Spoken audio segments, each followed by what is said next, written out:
नमस्कार। आज हम सीधे मुद्दे पर आते हैं। बात करते हैं पैसे बनाने की, और शायद उससे भी जरूरी उसे बनाए रखने की। हमारे पास है निवेश का मास्टर प्लान, निष्क्रिय करोड़पति रणनीति।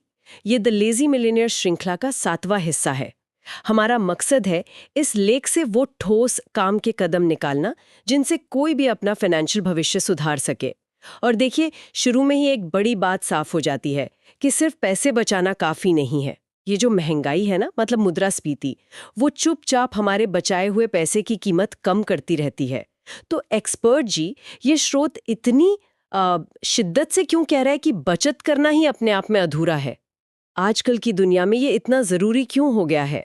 देखिए, यहाँ मुद्दा सिर्फ बचत का नहीं है, बल्कि उस बचत की कीमत को वक्त के साथ घटने से बचाने का है और उसे बढ़ाने का भी। हम्म। स्रोत का जो मेन तर्क है वो महंगाई के आसपास घूमता है। सोचिए, आज आपके पास 100 रुपए हैं, आप उनसे 10 चीजें खरीदते हैं। कुछ साल बाद महंगाई की वजह से उन्हीं 100 रुपयों से शायद आप 8 या 9 चीजें ही खरीद पाएं। सही बात है। आपकी बचत तो उतनी ही रही, पर उसकी ताकत, उसकी वैल्यू कम हो गई। इसीलिए ये जो सामग्री है, ये निवेश को सिर्फ पैसे बचाने का अगला कदम नहीं मानती, बल्कि उसे एक्टिवली बढ़ाने और महंगाई के असर को काटने का एक जरूरी जरिया बताती है। और यही रास्ता है जो फाइनेंशियल फ्रीडम की ओर तेजी से ले जा सकता है। अच्छा, तो मतलब पैसा बचाना सिर्फ पहला गियर है, निवेश उसे टॉप गियर में डालना है, ताकि महंगाई की रेस में पीछे न रह जाएं। ठीक है, तो इस मास्टर प्लान का पहला कदम है मानसिकता, माइंडसेट। स्रोत कहता है निवेश डरावना नहीं है और सिर्फ अमीरों के लिए भी नहीं है। ये बात तो बहुत से लोगों को चौंका सकती है। बिल्कुल। और ये सिर्फ कहने की बात नहीं है, ये रणनीति का बेस है, आधार है। यहाँ सोच को डर से निकालकर विकास की ओर ले जाने पर जोर है। कई लोग निवेश को, पता है, जुआ समझते हैं, या सोचते हैं इसके लिए बहुत पैसा चाहिए या एक्सपर्ट नॉलेज चाहिए। हाँ हाँ, ये तो आम धारणा है। ये लेख इन्हीं मिथकों को तोड़ता है। इसका कहना है कि छोटी शुरुआत भी मायने रखती है और सबसे जरूरी है शुरुआत करना। डर इस बात का भी होता है कि पैसा डूब जाएगा। लेख मानता है कि हाँ, रिस्क तो है, लेकिन ऐसा नहीं कि उसे कंट्रोल नहीं कर सकते। उसे समझा जा सकता है, मैनेज किया जा सकता है। तो पहली रुकावट पैसे की कमी या जानकारी की कमी नहीं है, बल्कि मन का डर है। इस डर की दीवार को गिराना ही पहला काम है, तभी आगे के दरवाजे खुलेंगे। यानी पहले दिमाग के सॉफ्टवेयर को अपडेट करना होगा, वो डर वाला बग हटाकर ग्रोथ वाला प्रोग्राम इंस्टॉल करना होगा। ये एक दिलचस्प नजरिया है कि निवेश की शुरुआत जेब से नहीं, दिमाग से होती है। बिल्कुल, सोच बदलने से ही शुरुआत होगी। ठीक है, मान लीजिए मानसिकता बदल गई, डर कुछ कम हुआ। अब अगला कदम। स्रोत जोर देता है एसआईपी पर, सिस्टमैटिक इन्वेस्टमेंट प्लान। इसके बारे में इतना क्या खास है इस लेख के हिसाब से? इसे इतना सिंपल और इफेक्टिव क्यों माना गया है? इसकी खूबी इसकी बनावट में ही है। एसआईपी का मतलब है रेगुलैरिटी और डिसिप्लिन। हर महीने एक फिक्स्ड अमाउंट, चाहे छोटा ही क्यों ना हो, वो आपके चुने हुए इन्वेस्टमेंट ऑप्शन में, अक्सर म्यूचुअल फंड में चला जाता है। अच्छा। ये मार्केट टाइमिंग की चिंता को खत्म कर देता है। मतलब ये सोचने की जरूरत नहीं कि कब खरीदें, कब बेचें। जब बाजार नीचे होता है तो आप उसी पैसे में ज्यादा यूनिट्स खरीदते हैं, जब ऊपर होता है तो कम। इसे रुपी कॉस्ट एवरेजिंग कहते हैं, जो लंबे समय में आपकी खरीद की औसत लागत को कम कर सकता है। लेकिन एसआईपी का असली जादू, हाँ, वो है चक्रवृद्धि की शक्ति, यानी पावर ऑफ कंपाउंडिंग को अनलॉक करना। हाँ, ये कंपाउंडिंग शब्द, हाँ। ये तो बार बार सुनने में आता है। मैंने कहीं पढ़ा था आइंस्टाइन ने इसे दुनिया का 8वां अजूबा कहा था। क्या आप इसे थोड़ा और सरल शब्दों में समझा सकते हैं इस स्रोत के हिसाब से? जरूर। कंपाउंडिंग का सीधा सा मतलब है कि आपको सिर्फ अपने मूल निवेश पर, यानी प्रिंसिपल पर ही रिटर्न नहीं मिलता, बल्कि उस रिटर्न पर जो रिटर्न कमाया गया है उस पर भी रिटर्न मिलता है। अच्छा, मतलब रिटर्न पर रिटर्न। हाँ बिल्कुल। ये ऐसा है जैसे आपकी पैसे की एक छोटी सी सेना है। वो ना सिर्फ लड़ाई जीत रही है, बल्कि जीते हुए सैनिकों से नई सेना खड़ी कर रही है। वाओ। एसआईपी इस प्रोसेस को ऑटोमेटिक और रेगुलर बना देता है। हर महीने थोड़ा थोड़ा निवेश जुड़ता जाता है और उस पर कमाया गया मुनाफा भी फिर से इन्वेस्ट होता रहता है। शुरू में इसका असर शायद धीमा लगे, पर 10, 15, 20 साल में ये एक स्नोबॉल की तरह बढ़ता है। जैसे पहाड़ी से लुढ़कता हुआ बर्फ का गोला बड़ा होता जाता है ना, वैसा ही।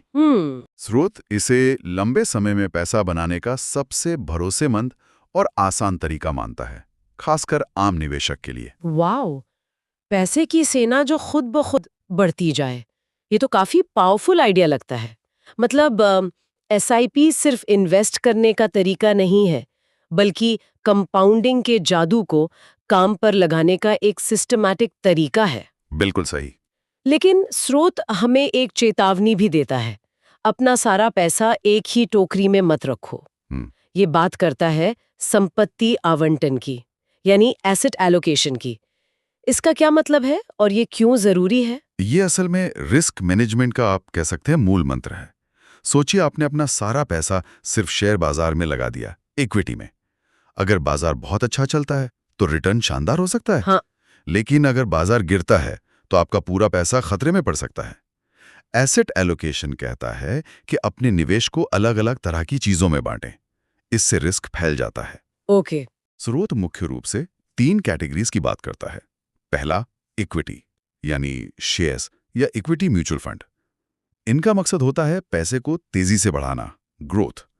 इनमें रिटर्न की उम्मीद ज्यादा पर रिस्क भी ज्यादा। ठीक है। दूसरा, डेट, जैसे फिक्स्ड डिपॉजिट, बॉन्ड या डेट म्यूचुअल फंड। ये ज्यादा सुरक्षित माने जाते हैं। इनका काम है आपकी पूंजी को सुरक्षा देना, सेफ्टी, और एक रेगुलर इनकम देना। इनमें ग्रोथ इक्विटी जितनी नहीं होती पर स्टेबिलिटी ज्यादा होती है। और तीसरा, सोना या REITs यानी रियल एस्टेट इन्वेस्टमेंट ट्रस्ट्स या सीधे रियल एस्टेट। ये तीसरी कैटेगरी स्थिरता यानी स्टेबिलिटी और डाइवर्सिफिकेशन के लिए होती है। सोना अक्सर मुश्किल समय में अच्छा करता है, महंगाई से बचाता है। अच्छा। REITs से आप रियल एस्टेट में पैसा लगा सकते हैं बिना सीधे प्रॉपर्टी खरीदे। तो मतलब एक ही पोर्टफोलियो में आप ग्रोथ इंजन भी रख रहे हैं, इक्विटी, सेफ्टी नेट भी डेट, और स्टेबलाइजर भी सोना रियल एस्टेट। ये तो एक बैलेंस्ड अप्रोच लगता है। पर क्या स्रोत ये बताता है कि किसमें कितना पैसा लगाएं? स्रोत कोई फिक्स्ड परसेंटेज नहीं बताता, क्योंकि ये हर व्यक्ति की उम्र पर, उसके फाइनेंशियल गोल्स पर और सबसे जरूरी उसकी रिस्क लेने की क्षमता यानी रिस्क टॉलरेंस पर निर्भर करता है। सही बात है, सबकी स्थिति अलग होती है। बिल्कुल। लेकिन सिद्धांत यह है कि इन कैटेगरीज में बांटकर आप अपने पोर्टफोलियो को बैलेंस करते हैं। जब इक्विटी बाजार अच्छा नहीं कर रहा हो तो शायद डेट या सोना आपके नुकसान को कम करने में मदद करे। ये डाइवर्सिफिकेशन आपको किसी एक एसेट क्लास के बहुत ज्यादा उतार चढ़ाव से बचाता है। ये सब कुछ जीतने की कोशिश नहीं है, बल्कि सब कुछ ना हारने की समझदार स्ट्रैटेजी है। समझ गई। ये एक तरह से अपनी निवेश की नाव को संतुलित रखने जैसा है, ताकि किसी एक तरफ की लहर उसे डुबो ना दे। बहुत जरूरी बात है ये। जी हाँ। और ये संतुलन हमें अगले पॉइंट पर लाता है, दीर्घकालिक सोच, लॉन्ग टर्म थिंकिंग। स्रोत कहता है धैर्य रखें और बाजार के रोजमर्रा के उतार चढ़ाव पर ध्यान न दें। ये सुनने में तो बहुत अच्छा लगता है, लेकिन जब बाजार गिर रहा हो तब धैर्य रखना मुश्किल हो सकता है ना? बिल्कुल। और इसीलिए स्रोत धैर्य को करोड़पति बनने का सबसे बड़ा रहस्य कहता है। ये पूरा खेल साइकोलॉजी का है। देखिए, बाजार ऊपर नीचे होता है, ये उसकी नेचर है। शॉर्ट टर्म उतार चढ़ाव देखकर घबराना और निवेश रोक देना या बेच देना, ये इस स्ट्रैटेजी के बिल्कुल खिलाफ है। ये जो निष्क्रिय करोड़पति का निष्क्रिय या लेजी हिस्सा है ना, वो शायद यहीं से आता है। रोज रोज छेड़छाड़ ना करना। अच्छा। स्ट्रैटेजी कहती है कि अपनी SIP जारी रखें, चाहे बाजार गिर रहा हो या चढ़ रहा हो।